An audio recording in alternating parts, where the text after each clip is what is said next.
तो आज हम शुरू करेंगे क्रिस्टल फील्ड थ्योरी का लेक्चर 2। ठीक है, हम शुरू करेंगे कंडीशन पर पेयरिंग से। ठीक है, कब हमारा पेयरिंग होगा, कब पेयरिंग नहीं होगा, ठीक है, इसके बारे में डिटेल्स में हम डिस्कशन करेंगे। तो पहला क्या है, if 10dq less then p, ये क्या है 10dq, जो हमारा eg और t2g का गैप था, ये था क्या डेल्टा जीरो इक्वल्स टू हम 10dq लेते थे। ठीक है, तो यही होता है हमारा। ठीक है, तो यही था हमारा जो इन दोनों का एनर्जी गैप, वही है 10dq। अगर 10dq less than pairing energy, then क्या हुआ, then pairing of electron in t2g will be avoided as far as possible. देखो पेयरिंग एनर्जी से अगर हमारा स्प्लिटिंग एनर्जी कम हो रहा है, मान लो तुम मतलब तुम 2 फ्रेंड्स थे। ठीक है, 2 फ्रेंड्स थे।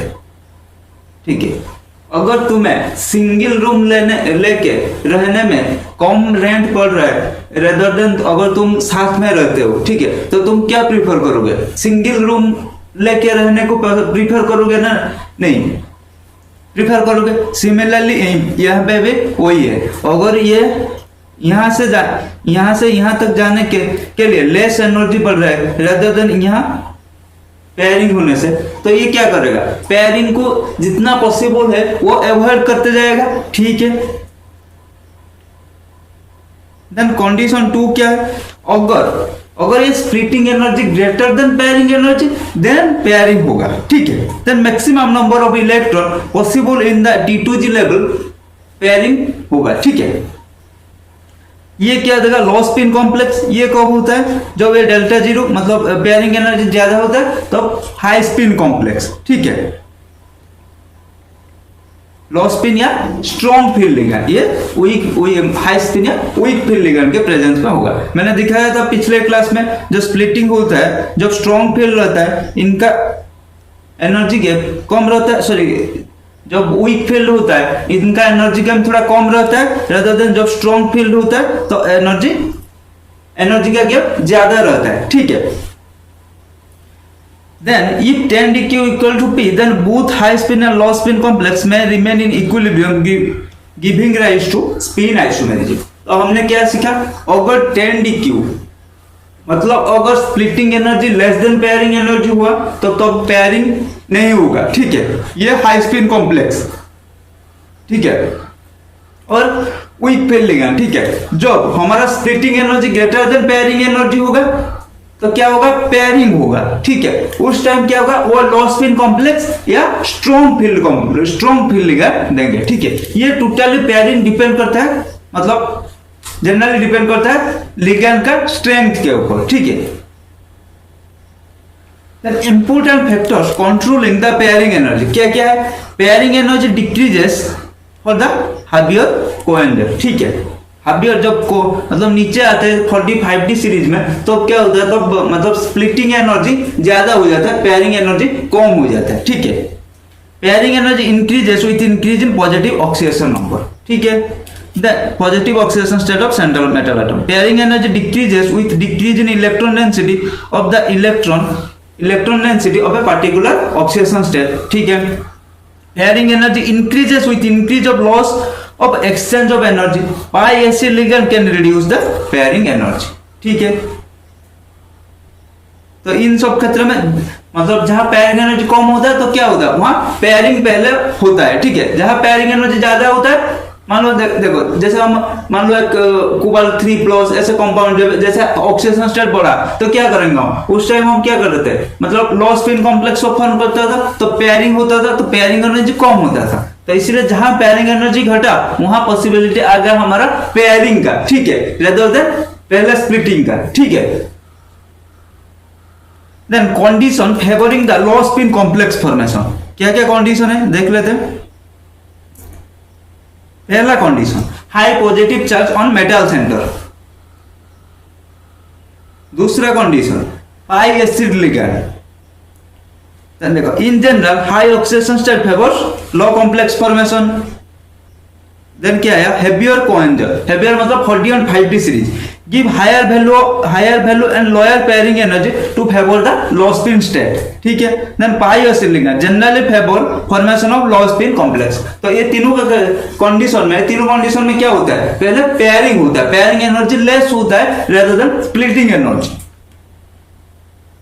then crystal field splitting in tetrahedral complex, ये तो था हमारा crystal field splitting in octahedral complexes, ठीक है। कैसे कैसे होता है हमारा ऑक्टाहेड्रल, जो डी ऑर्बिटल का शेप वगैरह सारे हमने डिस्कशन कर दिए, ठीक है। अब चलते हैं crystal field splitting in tetrahedral complex. क्या होता है, the tetrahedral crystal field splitting splits D orbital into two sets. क्या हो, एक T2 होता है, एक E होता है। यहाँ T2G नहीं आएगा, G किस लिए आता है, G आता है जीरेट, मतलब ये सेंटर ऑफ सिमेट्री के लिए, ठीक है। तो यहाँ टेट्राहेड्रल में कोई सेंटर ऑफ सिमेट्री नहीं है, ऑक्टाहेड्रल में सेंटर ऑफ सिमेट्री था, इसीलिए G आता था, T2G EG, G stands for जीरा, ठीक है। लेकिन टेट्राहेड्रल में कोई G वगैरह नहीं है, मतलब जीरा, मतलब वो सेंटर ऑफ सिमेट्री नहीं है, इसलिए G नहीं आएगा, T2 एंड E, ठीक है। यहाँ पे क्या होता है, T2 सेट्स हायर एनर्जी में जाता है, E सेट्स लोअर में आता है। ऐसा क्यों होता है, देखते हैं। The crystal field splitting in tetrahedral complex is generally too low cost to spin pairing, ठीक है। यहाँ पेयरिंग नहीं होता है, this is why the tetrahedral complex are generally high spin complex, ठीक है। यहाँ पेयरिंग नहीं होता है, देख लो कैसा होता है। यहाँ T2 ऊपर जाता है, EG नीचे आता है, ऐसा क्यों होता है। There are 4 ligands instead of 6 ligands. Thus field is reduced to 2/3 value, ठीक है।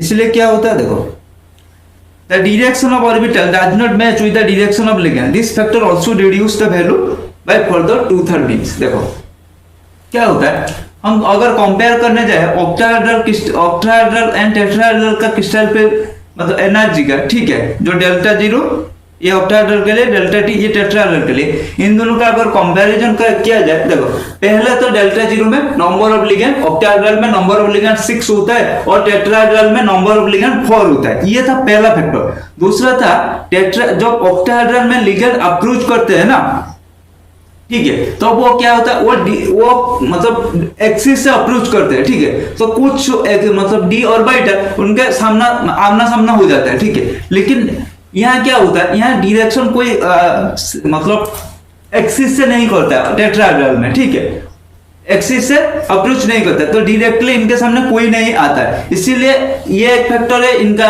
मतलब स्प्लिटिंग एनर्जी कम होने का। और पहला फैक्टर था इनका 4 लिगेंड, जबकि ऑक्टाहेड्रल में 5 लिगेंड रहता है, ठीक है।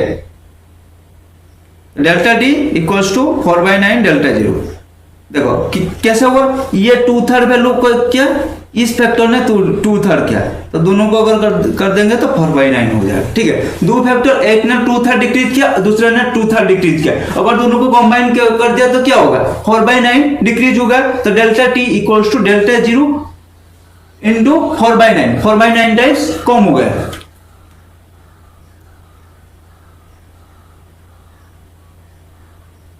देखो अब कैसा फिलअप होता है डी ऑर्बिटल, क्योंकि यहाँ पेयरिंग नहीं होता है, ठीक है। और ये मैंने बता दिया क्यों टी जो ऊपर जाता है, देखो टी क्यों ऊपर जाएगा, यहाँ कोई मतलब यहाँ लिगेंड एक्सिस से अप्रोच नहीं कर रहा है, ठीक है। तो यह क्या प्लेन से अप्रोच कर रहा है, जैसे प्लेन से अप्रोच कर रहा है तो पहले प्लेन में कौन सा है dx माने T2 सेट्स का ऑर्बिटल, जो तीनों ऑर्बिटल है वो प्लेन में, तो इसीलिए वो ज्यादा ऊपर चला जाता है, ठीक है। जैसे ही वो ऊपर गया तो एनर्जी का मतलब बेरी सेंटर तो चेंज नहीं होगा ना, वो एनर्जी को मतलब कंजर्वेशन के लिए वो EG सेट नीचे आता है, ठीक है। समझ में आ गया। अब देखते हैं ये कैसा फिलअप होता है। यहाँ तो पेयरिंग नहीं होने वाला है, ठीक है। तो जनरली ये हाई स्पिन कॉम्प्लेक्स होता है।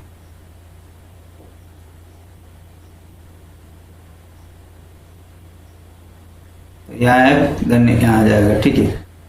ये जैसे ही हमारा अपोज प्रिंसिपल के हिसाब से होगा, अपोज प्रिंसिपल पहले लोअर एनर्जी से हायर एनर्जी की जाएगा, देन क्या होगा, देन पाउलिस एक्सक्लूजन प्रिंसिपल, पहले एक फिलअप हुआ then pairing takes place.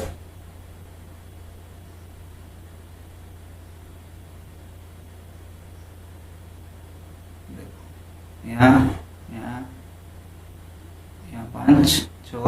5 then 6. Similarly यहाँ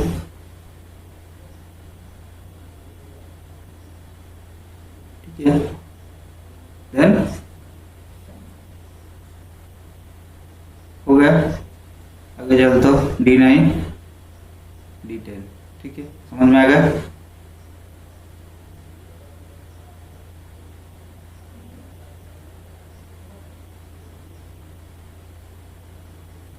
देन D5 D4 सिमिलर है, ठीक है। यहाँ पे कुछ पेयरिंग मतलब उनका कुछ एनर्जी दिया, CFSE दिया है, ठीक है, वो आप लोग काउंट कर लेना, ठीक है, उसको मैं काउंट नहीं कर रहा। Then crystal field splitting in square planar, हमारा ऑक्टाहेड्रल गया, टेट्राहेड्रल गया, अब देखते हैं स्क्वायर प्लानर। स्क्वायर प्लानर क्या होता है? A square planar arrangement of ligand can be formally derived from an octahedral array by removal of 2 trans ligand को हम हटा देते हैं, ठीक है। तो फिर क्या हुआ? If we remove the ligand lying along X axis, ठीक है, in the octahedral lying on Z axis, ठीक है, in the octahedral geometry, then dz square orbital क्या होगा? स्टेबलाइज हो जाएगा, क्योंकि लिगैंड को हमने जेड स्क्वायर मतलब जेड से हटा लिया। तो अब जेड का सामना जो ऑक्टाहेड्रल कॉम्प्लेक्स में तो जेड का आमना सामना हो जाता था लिगैंड के साथ, इसीलिए क्या होता था? दोनों के बीच रिपल्सन होता था और dz स्क्वायर ऊपर चला जाता, मतलब डिस्टेबलाइज होकर उसका एनर्जी ऊपर चला जाता। और जेड एक्सिस का हम हटा लिया, ठीक है, जो लिगैंड जेड एक्सिस में आता था उन दोनों को हटा लिया हमने, ठीक है, स्क्वायर प्लानर कॉम्प्लेक्स में। तो क्या होगा? अब जेड स्टेबलाइज हो जाएगा, वो ऊपर अब नहीं जाएगा, ठीक है। Then the energy of dYz orbital also lowered, although smaller extent होगा, लेकिन ये जो z कंपोनेंट वाला जितना ऑर्बिटल था सारे का एनर्जी थोड़ा लो हो जाएगा, dz स्क्वायर का थोड़ा बहुत ज्यादा लो हो जाएगा, और dYz का स्मॉलर एक्सटेंट तक लो हो जाएगा, ठीक है।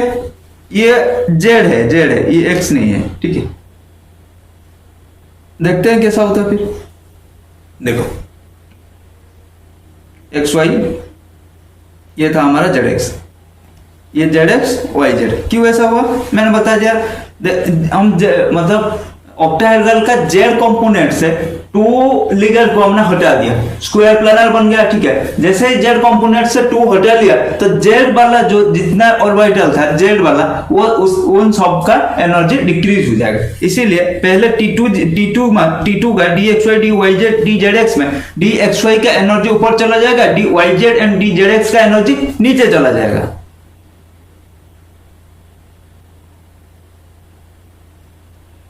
ठीक है,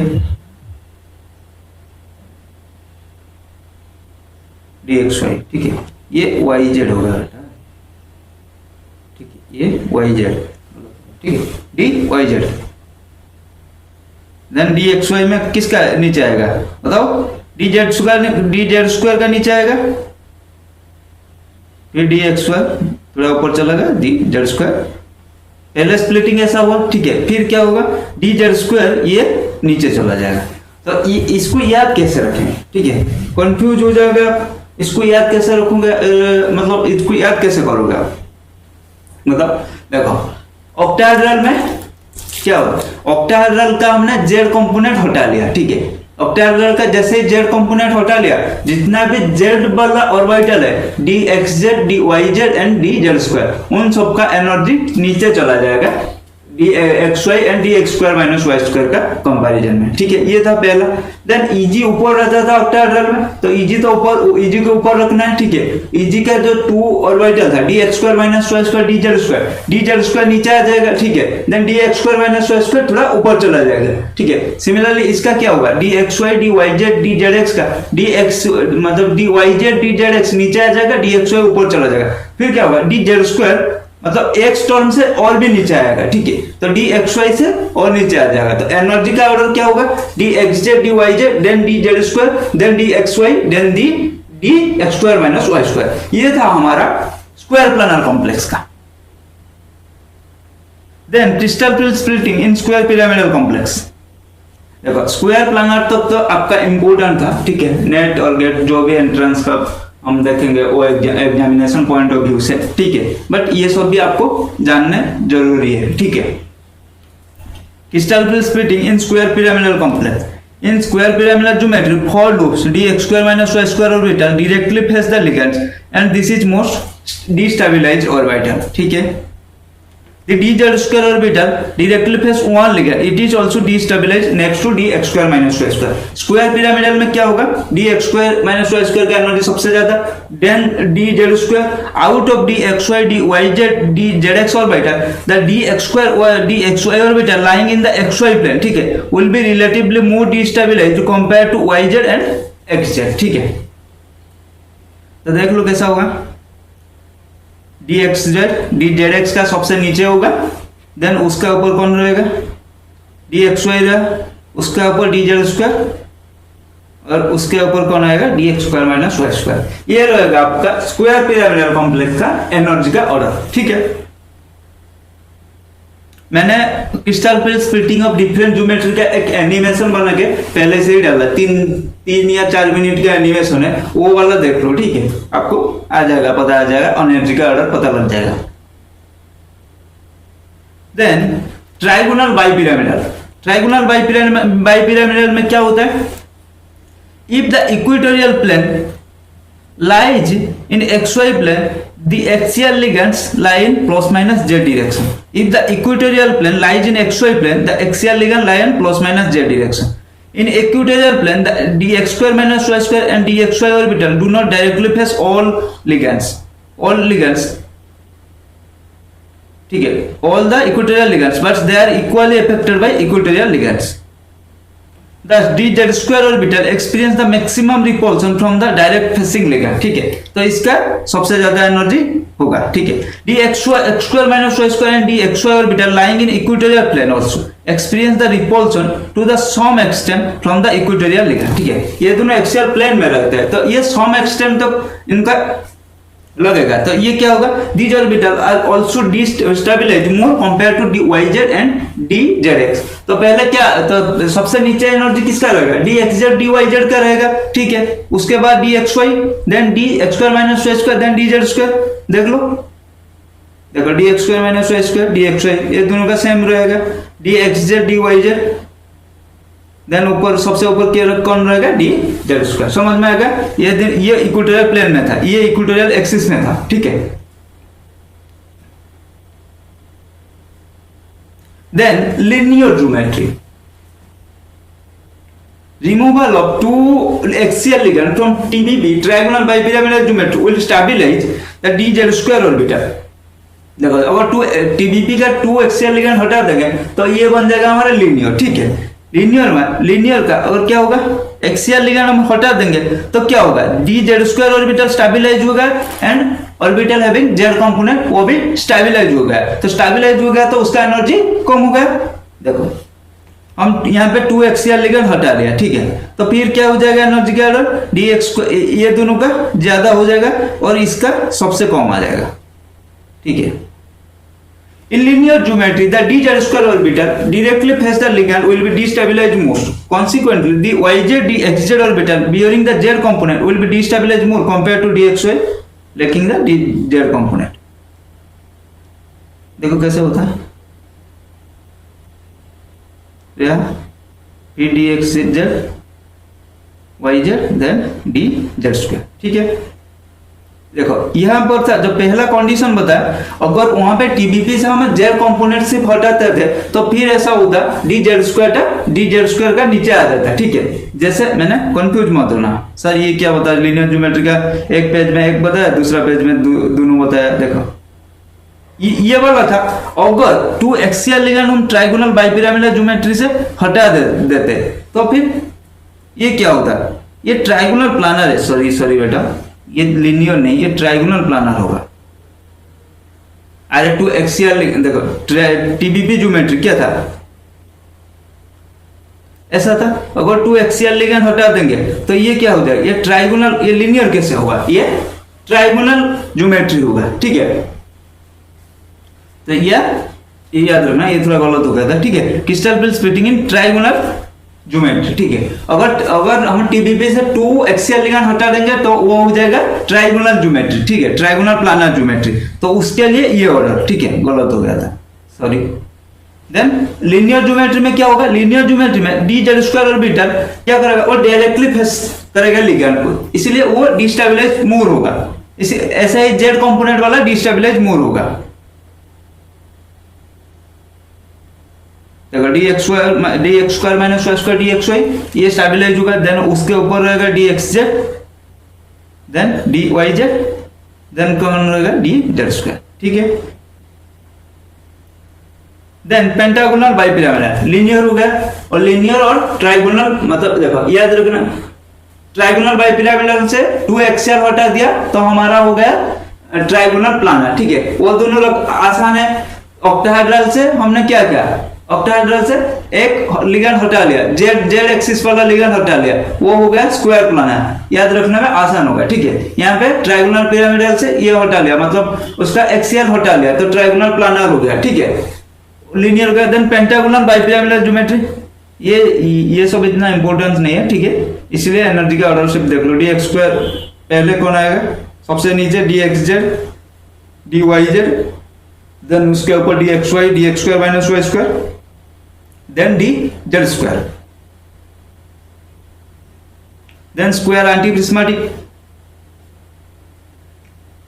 D x square minus Y square D x y d x z d Y z d Z square हो गया। डी जेड स्क्वायर सबसे नीचे आएगा। देन डोडेकाहेड्रल, ये सब में सबका एक एनिमेशन बना के मैंने पहले से डाल रखा है। ठीक है, एनर्जी का ऑर्डर का एनिमेशन बना। देन क्यूबिक, क्यूबिक में D x square minus Y square and D Z square, ये वाला नीचे आते हैं वो वाला ऊपर जाते हैं। जैसे ही हमारा